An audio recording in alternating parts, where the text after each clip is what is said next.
এদিকে শিক্ষার্থীদের দাবির প্রেক্ষিতে পদত্যাগের নীতিগত সিদ্ধান্ত নিয়েছেন প্রধান বিচারপতি। এ বিষয়ে আরো জানবো, সরাসরি আমাদের সাথে যোগ দিচ্ছেন রিয়াজ রায়হান। রিয়াজ, শিক্ষার্থীদের ঘেরাও কর্মসূচি সম্পর্কে একটু জানতে চাই বিস্তারিত।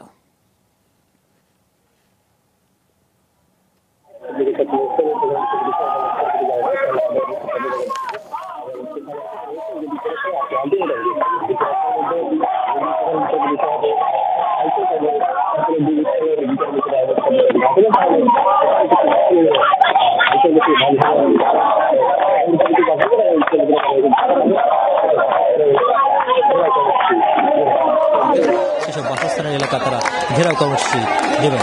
তো যেহেতু বেলা 1টা বাজে, দুপুর 1টা বাজে, এখন কিন্তু সেখানে এখানেই রয়েছেন, বিক্ষোভ করছেন, থেমে থেমে বিভিন্ন খণ্ড খণ্ড হয়ে আসছে বিভিন্ন জায়গা থেকে। এখানে একটা কথা বলা ভালো যে শুধুমাত্র শিক্ষার্থীরা নয়, শিক্ষার্থীদের সঙ্গে সুপ্রিম কোর্টের যে কর্মচারী কর্মকর্তা রয়েছেন তাদেরও একটি অংশ আমরা দেখেছি, আইনজীবীদের একটি অংশ আমরা দেখেছি যে শিক্ষার্থীদের যে আন্দোলন, পদত্যাগের দাবিতে যে আন্দোলন, সেই আন্দোলনের একাত্মতা পোষণ করে এখানে বিক্ষোভ করছেন।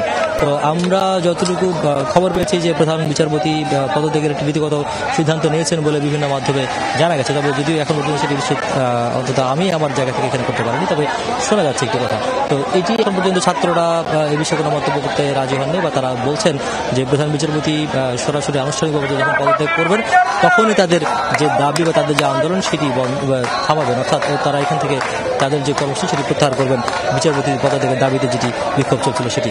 তো তারা পর্যন্ত এখানে জড়ো আছেন এবং হয়তো কিছুক্ষণের মধ্যেই তাদের যে কর্মসূচি, যেহেতু আলটিমেটাম 1টা বেজে গেছে, সেটি শেষ হয়েছে, কিছুক্ষণের মধ্যে তারা নতুন কর্মসূচি ঘোষণা করতে যাচ্ছেন। নিশ্চয়ই আপনার মাধ্যমে আমরা আপডেট দর্শকদের জানাতে পারবো। ধন্যবাদ আমাদের সাথে যোগ দেওয়ার জন্য।